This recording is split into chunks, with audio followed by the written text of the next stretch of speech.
I'm Morgan, and welcome to Science Center with the Wapiti Regional Library. Today, we're going to be making a mixture called Oobleck out of some common household items. For this experiment, you will need 1 cup of water, 2 cups of cornstarch, food coloring in the color of your choice, as well as a bowl to mix it all together. First, add your water to the bowl.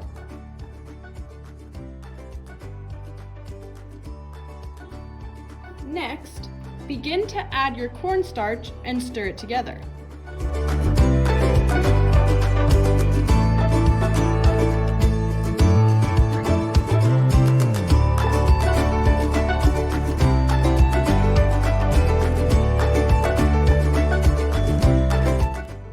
Few drops of food coloring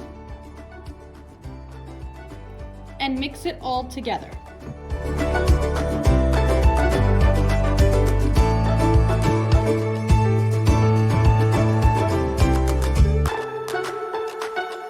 Play around with your oobleck. Is it a solid? Or is it a liquid?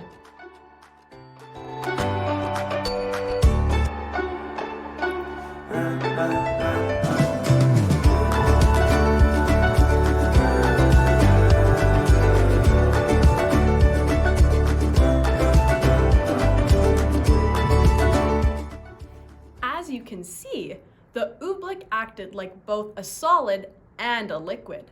This is due to something called viscosity.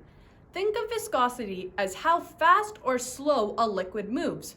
Water moves very fast when you pour it, so it would have a low viscosity. Think of something like syrup or honey. It moves very slow when you try to pour it. It would have a high viscosity. Most liquids don't change their viscosity, but oobleck can. That's how it ends up acting like both a solid and a liquid. I hope you guys learned something new today, and I hope to see you next time.